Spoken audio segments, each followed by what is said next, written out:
ఈరోజు హైదరాబాదులో వైఎస్ఆర్ కాంగ్రెస్ పార్టీ అధ్యక్షులు జగన్మోహన్ రెడ్డి గారి నివాసం లోటస్ పాండ్లో జరిగినటువంటి రాజకీయ పరిణామాల గురించి మాట్లాడే ముందు ఇంకొక విషయాన్ని కూడా మాట్లాడాలనే ఉద్దేశంతో నేను ఈ పత్రికా సమావేశానికి రావడం జరిగింది. అది దివంగత వైఎస్ రాజశేఖర రెడ్డి గారి కుమార్తె వైఎస్ షర్మిలమ్మ గారు ఆమె మీద గత ఎన్నికలకు ముందు పనిగట్టుకొని కొంత ప్రచారం, మళ్ళా ఇప్పుడు పనిగట్టుకొని సోషల్ మీడియాలో తీవ్రమైనటువంటి ప్రచారం చేసి ఆమె వ్యక్తిత్వాన్ని దెబ్బతీయాలనేటువంటి ఒక విష ప్రచారాన్ని తెలుగుదేశం పార్టీ పనిగట్టుకొని చేయటాన్ని మనం గమనిస్తూ ఉన్నాం. అదే విషయాన్ని హైదరాబాదులోని పోలీసు యంత్రాంగానికి మా పార్టీ నాయకులు షర్మిలమ్మ గారు వెళ్ళి రిపోర్ట్ చేయటం కూడా జరిగింది. అది ప్రాసెస్లో, యాక్షన్ తీసుకునే ప్రాసెస్లో ఉన్నది. ఈ సందర్భంలో చంద్రబాబు నాయుడు గారు మాట్లాడుతూ, మేము అలాంటి వ్యక్తిగతమైనటువంటి విమర్శలు చేయము, అలాంటి వ్యక్తిత్వాన్ని హననం చేసేటటువంటి కార్యక్రమాలు చేసేటటువంటి అలవాటు కానీ లక్షణం కానీ లేదు మాకు అని చంద్రబాబు నాయుడు గారే స్వయంగా చెప్పడాన్ని చూస్తే నాకు చాలా ఆశ్చర్యం వేసింది. ఎందుకంటే చంద్రబాబు నాయుడు గారి రాజకీయ జీవితం, చంద్రబాబు నాయుడు గారి రాజకీయాలు, రాజకీయ ప్రత్యర్థుల యొక్క వ్యక్తిత్వాలను దెబ్బతీయడం ద్వారా మాత్రమే, ఒక విషప్రచారం చేయడం ద్వారా మాత్రమే, తన దగ్గర ఉన్నటువంటి మీడియా ద్వారా రాజకీయ ప్రత్యర్థుల్ని, వారి వ్యక్తిత్వాలని దెబ్బతీయడం ద్వారా మాత్రమే రాజకీయాల్లోకి పైకి రావాలనుకునేటటువంటి మనస్తత్వం కలిగినటువంటి వ్యక్తి అని నేను చెప్పవలసినటువంటి అవసరం లేదు. ఆయన చరిత్ర ఒకసారి చూస్తే అర్థమవుతుంది. ఎన్టీ రామారావు గారు, ఆయన మామగారు రాజకీయాల్లోకి ఆయన ప్రవేశించి చంద్రబాబు నాయుడు గారి తర్వాత ప్రవేశిస్తే వారి కుర్చీ లాక్కోవడానికి ఎన్టీ రామారావు గారిని ఎంతగా వ్యక్తిత్వాన్ని హననం చేశారో అప్పుడు పత్రికల ద్వారా నేను ప్రత్యేకంగా మీకు చెప్పవలసిన అవసరం లేదు. చిన్న కుర్రవాళ్ళకైతే తెలియదు కాబట్టి వాళ్ళకి చెప్పాల్సిన అవసరం ఉంటుంది. వ్యక్తిత్వాలను హననం చేసి ఎదుటివారి మీద బురదల్లి రాజకీయ లబ్ధి పొందాలనేటువంటి ప్రయత్నం చేసేటటువంటి నీచమైన స్వభావం కలిగినటువంటి వ్యక్తి ఈ రాష్ట్ర ముఖ్యమంత్రి, తెలుగుదేశం పార్టీ అధినేత. నేను మనవి చేస్తున్నా, ఇప్పుడే కాదు, పోయినసారి కూడా ఆ మహాతల్లి షర్మిలమ్మ గారి మీద ఇలాంటి అపవాదులు వేసి వాట్సాప్ల్లోనూ సోషల్ మీడియాలోనూ ప్రచారం చేయించారు. నేను ఒకే ఒక్క విషయాన్ని ఈ సందర్భంగా చెప్పదలుచుకున్నా. డాక్టర్ వైఎస్ రాజశేఖర రెడ్డి గారికి ఒక కుమార్తె, ఒక కుమారుడు ఉన్నారు. రాజశేఖర రెడ్డి గారి మరణం తర్వాత ఆ కుమారుణ్ణి తెలుగుదేశం పార్టీ, అదేవిధంగా కాంగ్రెస్ పార్టీ కలిసి వేధిస్తూ ఉంటే చివరికి 16 మాసాలు జైల్లో పెడితే ఆయన కుమార్తె అయినటువంటి చెల్లెలైనటువంటి షర్మిలమ్మ గారు పాదయాత్ర చేసి పార్టీని కాపాడినటువంటి మహిళ ఆమె. అలాంటి మహిళ మీద ఇలాంటి దుష్ప్రచారం చేస్తున్నప్పుడు మాకు బాధ కలుగుతా ఉన్నది. అది సాక్షాత్తు చంద్రబాబు నాయుడు నాయకత్వంలో ఉన్నటువంటి తెలుగుదేశం పార్టీ పనిగట్టుకొని చేయటం ఒక నీచమైన చర్య. దీనికి మీరు ప్రతిఫలం అనుభవిస్తారనే విషయాన్ని కూడా ఈ సందర్భంగా నేను చెప్పదలుచుకున్నాను. ఆమెనే కాదు, జగన్మోహన్ రెడ్డి గారిని వేధించారు, జైల్లో పెట్టారు. అయినా మొక్కవని ధైర్యంతో ముందుకు సాగుతూ ఉంటే హత్యా ప్రయత్నం చేసేటటువంటి పనికి కూడా పాల్పడినటువంటి నీచమైనటువంటి రాజకీయం చేసేటటువంటి వ్యక్తి చంద్రబాబు కాదా? అవునా? మనవి చేస్తున్నా. పోలీసు యంత్రాంగం కాదు, వేరే దాని మీద ఎంక్వైరీ చేయాలి అని ఎంక్వైరీ జరుగుతూ ఉంటే గగ్గోలు పెడుతున్నారు. ఎందుకు గగ్గోలు పెడుతున్నారని అడుగుతా ఉన్నా. వాస్తవాలు బయటకు వస్తాయని గగ్గోలు పెడుతున్నారా? ఇంత నేను చెప్పదలుచుకున్నది ఏంటంటే, ఒక నీచమైన స్వభావం కలిగినటువంటి చంద్రబాబు నాయుడు గారు వ్యక్తిత్వాలని హననం చేసేటటువంటి కార్యక్రమం చేస్తున్నారు.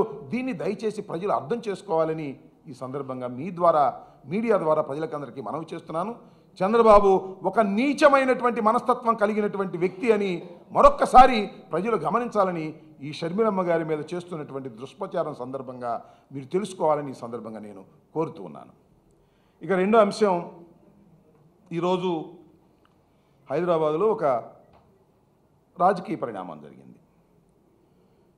ఈ రాజకీయ పరిణామం చూస్తున్నప్పుడు చాలా హైప్ చేశారు మీడియా వారు కూడా.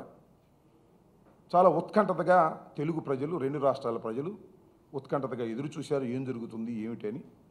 దానితో పాటు దేశవ్యాప్తంగా ఉన్నటువంటి రాజకీయ మేధావులు కూడా ఏదో జరుగుతూ ఉన్నది, ఒక ఫెడరల్ ఫ్రంట్ ఏర్పడడానికి కొంత కృషి జరుగుతూ ఉన్నది, ఏమిటి ఈ పరిణామాలని చాలా ఉత్కంఠత ఎదురు చూసినటువంటి సందర్భం ఇదని మనం చేస్తున్నాం.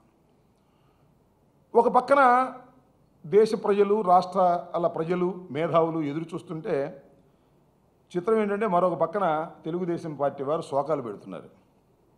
ఆయన ఎవరు, ఉమా గారు ఆ టీవీల ముందు శోకాలు పెడుతున్నాడు, శాపరార్థాలు పెడుతున్నాడు. అసలు ఎట్ట గెలుస్తారు మీరు, ఏం గెలుస్తారు మీరు, ఆయన అట్ట చేశాడు ఇట్ట చేశాడు ఏదేదో చెప్తూ ఉన్నాడు. ఒక ఆయన ఏమో కలిసినా పర్వాలేదు మాకు 160 సీట్లు వస్తాయి 180 సీట్లు వస్తాయని ఒక ఆయన చెప్తున్నాడు. కలవటం ఏమిటి, అసలు ఏమిటి పరిణామం, జరుగుతున్న పరిణామం ఏంటి, మీరు మాట్లాడుతున్నటువంటి ధోరణి ఏమిటి? ఏమైనా మేము టీఆర్ఎస్ కలిసి ఆంధ్ర రాష్ట్రంలో పోటీ చేస్తున్నామా? కలిసి మేమన్న పొత్తు కోసం వెంపర్లాడుతున్నామా? ఒక జాతీయ వేదికను ఏర్పాటు చేయాలనేటువంటి భావన టీఆర్ఎస్ అధినేత, తెలంగాణ ముఖ్యమంత్రి భావించారు. దానికి ఫెడరల్ ఫ్రంట్ అని పెట్టి రాష్ట్ర ప్రయోజనాలను కాపాడడానికి దేశవ్యాప్తంగా తిరుగుతూ ఉన్నారు. అనేక మందిని కలిశారు. అదే క్రమంలో అయ్యా మేము కూడా మీతో కలుస్తాము, మీతో చర్చిస్తాము అని కేసీఆర్ గారు ఫోన్ చేసి కేటీఆర్ గారిని ఒక బృందాన్ని మీకు పంపుతున్నాము, వారితో చర్చించండి అని చెప్పారు. ఎస్ కమాన్ రండి, మీతో మేము చర్చిస్తాం అని అంటే వారు లోటస్ పాండ్లో జగన్మోహన్ రెడ్డి గారి ఇంటికి వచ్చి ఒక అరగంట గంట చర్చించి వెళ్ళారు. జగన్మోహన్ రెడ్డి గారు, కేటీఆర్ గారు దానిలో ఉన్నటువంటి అంశాలను కూడా వివరంగా వివరించారు. ఇది జరిగినటువంటి పరిణామం. ఇక్కడ మేధావులు ప్రజలకి అందరికీ తెలుసు, కానీ చంద్రబాబు నాయుడు గారికి తెలిసి చెప్తున్నాడో తెలియక చెప్తున్నాడో నాకు అర్థం కాలేదు. కేసీఆర్ గారు కానీ టీఆర్ఎస్ కానీ ఆంధ్ర రాష్ట్రంలో పోటీ చేయడం లేదు, మాతో పొత్తు పెట్టుకోవడం అంతకంటే లేదు.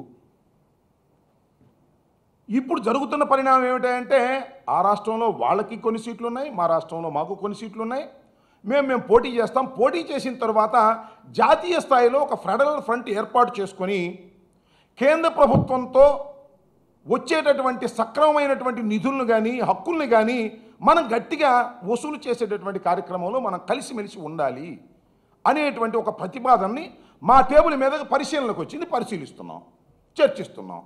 దానిలో భాగంగా మీ అందరికీ తెలుసు ప్రత్యేక హోదా.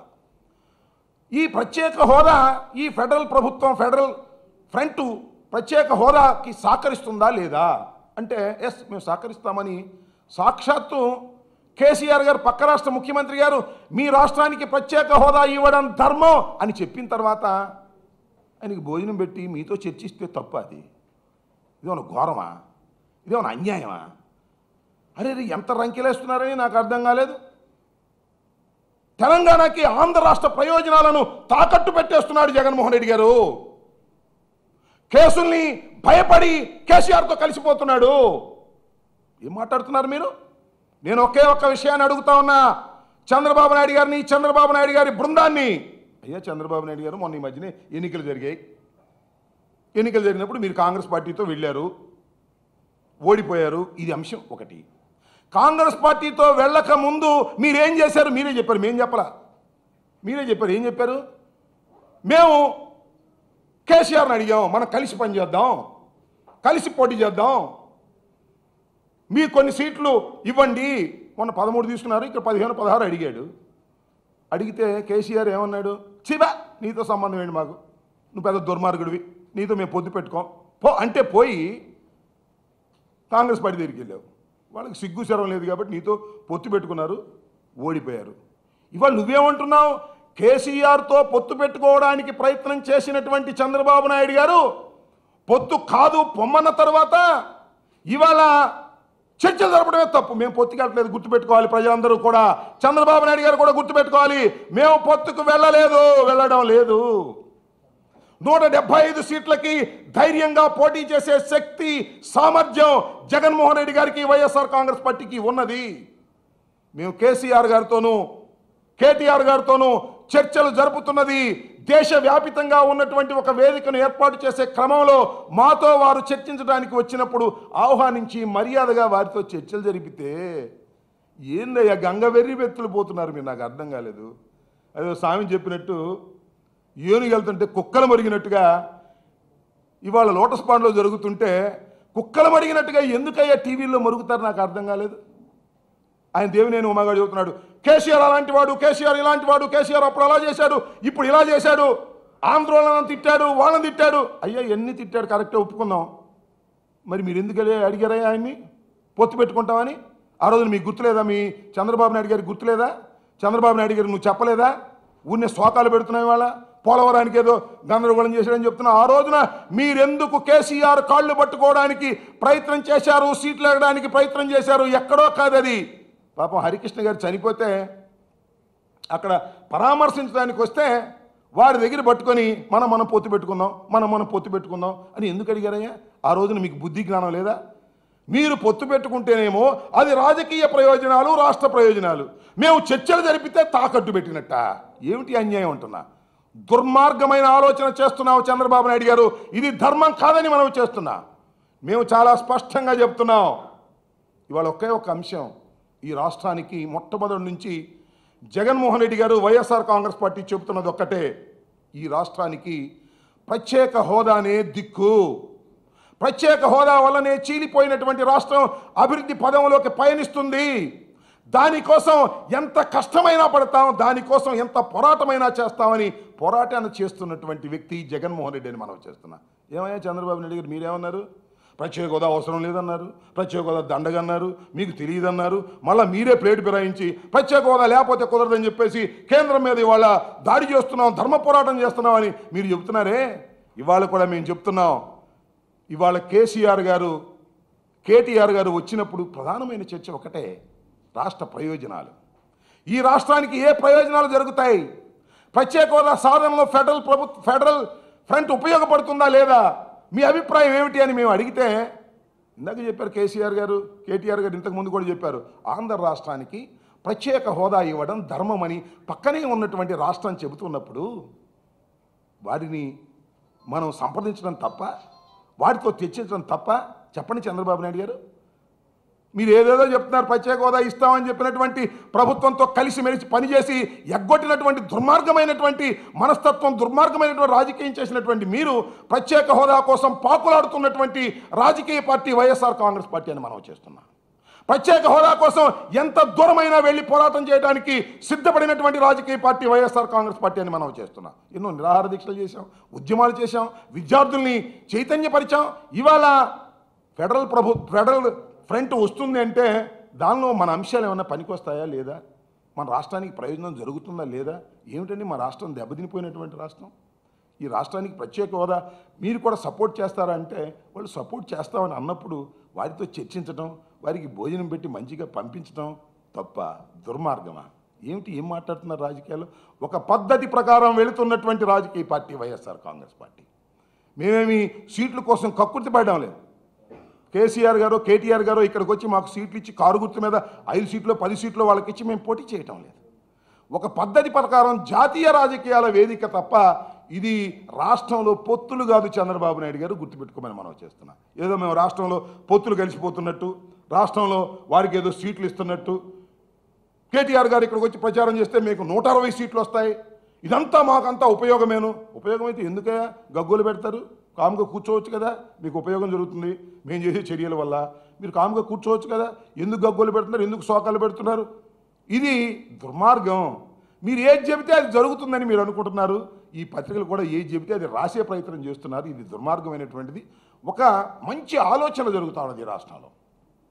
జగన్మోహన్ రెడ్డి గారు చాలా కష్టపడి పాదయాత్ర చేశారు. ఒక మంచి ఆలోచన చేస్తున్నాం.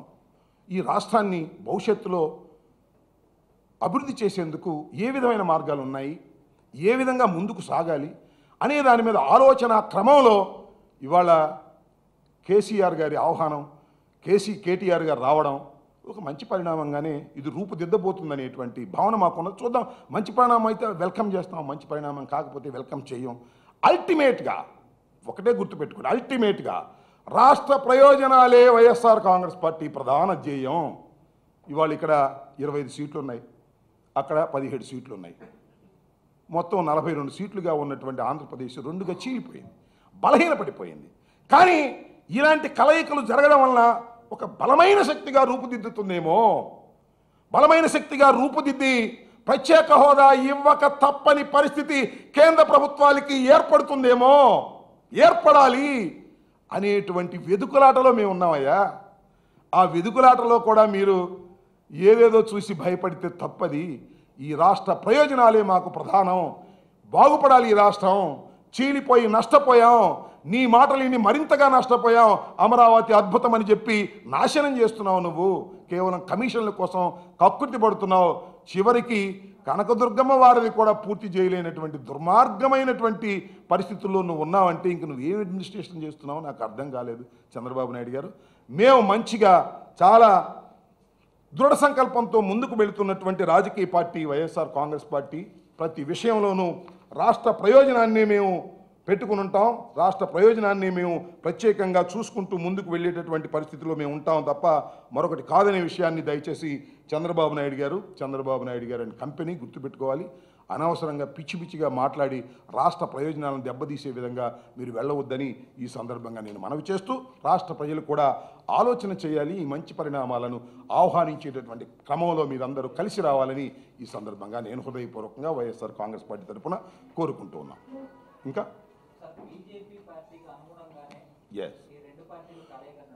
ఎస్ అసలు ఇవాళ మేము చాలా స్పష్టంగా మరి ఈ ఫెడరల్ ఫ్రంట్ ఏర్పాటు చేసేటటువంటి వ్యక్తులు చాలా స్పష్టంగా ఏం చెప్తున్నారంటే, భారతీయ జనతా పార్టీ ఈ దేశంలో పరిపాలన చేస్తున్నది, ఇంతకు ముందు కూడా చేసింది. కాంగ్రెస్ పార్టీ ఈ దేశంలో పరిపాలన చేసింది, ఇంతకు ముందు కూడా చేసింది, చాలా సంవత్సరాలు చేసింది. ఈ రెండిటికీ ఆల్టర్నేటివ్గా ఫెడరల్ ఫ్రంట్ కావాలి అనేటువంటి ప్రయత్నం జరుగుతూ ఉన్నదని మేము స్పష్టంగా చెప్తా ఉంటే, ఇది బీజేపీకి అనుకూలం. ఏంది బీజేపీకి అనుకూలం అయితే బీజేపీతో పోవాలా? నువ్వు పోయినట్టు పోయినసారి పవన్ కళ్యాణ్ నువ్వు కలిసి బీజేపీతో పోయినసారి పోయావు కదా, అట్లా పోతే బీజేపీకి అనుకూలం. కానీ బీజేపీకి, ఎన్డీఏకి, యూపీఏకి ఆల్టర్నేటివ్గా ఒక థర్డ్ ఫోర్స్ని ఎమర్జ్ చేయాలి అనేటువంటి ప్రయత్నాన్ని ఎందుకు హర్షించలేకపోతున్నావు చంద్రబాబు నాయుడు గారు అంటున్నా. నేను ఒక్క విషయాన్ని ఈ సందర్భంగా కూడా చెప్పదలుచుకున్నా.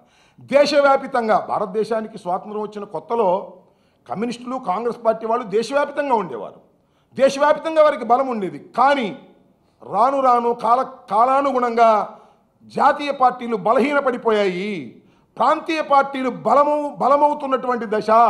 ప్రాంతీయ పార్టీల కలయికతో తప్ప ప్రభుత్వాలను ఏర్పాటు చేసే పరిస్థితి లేని దశలో ఇవాళ భారత రాజకీయాలు ఉన్నటువంటి ఈ తరుణంలో అన్ని రాష్ట్రాల్లో ఉన్న ప్రాంతీయ పార్టీలను ఒక వేదిక మీదకు తీసుకొచ్చేటటువంటి ఒక ప్రయత్నం ఎవరైనా చేస్తున్నప్పుడు ఈ ప్రయత్నం మంచిదేనని పరిశీలించడం తప్పు కాదు. మేము ఒకటే మనవి చేస్తున్నా, యూపీఏకి, ఎన్డీఏకి ఆల్టర్నేటివ్గా ఏర్పాటు కాబోతున్నటువంటి ఫెడరల్ ఫ్రంట్ని మేము పరిశీలిస్తున్నాం, చర్చిస్తున్నారు. నేను ఇంకోటి కూడా మనవి చేస్తున్నా ఈ సందర్భంలో, కేటీఆర్ గారు ఇందాక చెప్పారు, నేను ప్రాథమికంగా ఈ రోజున చర్చించాం, ఇది ప్రైమా ఫేసి చర్చలు జరిగాయి, తర్వాత కేసీఆర్ గారే వచ్చి జగన్మోహన్ రెడ్డి గారితో మాట్లాడతారు అన్నారు. Yes, welcome. కేసీఆర్ గారే వచ్చి ఒక రాష్ట్ర ముఖ్యమంత్రి, సీనియర్ లీడర్, ఆయనే వచ్చి అన్నీ ఎక్స్ప్లెయిన్ చేసినప్పుడు రాష్ట్రానికి ప్రయోజనం కలుగుతుందనుకున్నప్పుడు ఎస్, దాన్ని గ్రీన్ సిగ్నల్ ఇస్తాం, దాన్ని పరిశీలన చేస్తాం. చర్చలు జరుగుతూ ఉన్నాయి, కాలక్రమంగా జరుగుతాయి. This is the first stage of discussions. First stage డిస్కషన్స్కి, తొలి దశ డిస్కషన్స్కి ఎందుకయ్యా బెంబేలు ఎత్తిపోతున్నారు తెలుగుదేశం వాళ్ళు? నాకు అర్థం కాలేదు. చర్చలు జరుగుతుంటేనే కంగారు పడిపోతారేంటి? మీకేంటి ప్రమాదం ఏంటి? మీకేం ప్రమాదం వచ్చి? రాష్ట్ర ప్రయోజనాలు జరిగితే ప్రమాదమా? మీకేదో ప్రమాదం వచ్చింది, మీకేదో ఇబ్బంది వచ్చింది. ఆ ఇబ్బంది అంటే ప్రజలకు చెప్పుకోండి తప్ప రాష్ట్ర ప్రయోజనాలను దృష్టి పెట్టుకొని భారతీయ జనతా పార్టీకి, కాంగ్రెస్ పార్టీకి ఆల్టర్నేటివ్గా ఏర్పాటు కాబోతున్నటువంటి ఫెడరల్ ఫ్రంట్లో చర్చలు జరుగుతున్నాయి. చర్చల్లో ఏ ఫలితాలు వస్తాయో కాలానుగుణంగా అర్థమవుతాయి. మేము ఎవరికి కొమ్ము గాయటానికి, చంద్రబాబు నాయుడు గారి లాగా కొమ్ములు గాయటానికి మేము సిద్ధంగా లేము, లాలూచి కుస్తీలు పట్టడానికి అంతకన్నా సిద్ధంగా లేమనే విషయాన్ని దయచేసి గమనించాలని మనవి చేస్తున్నాం.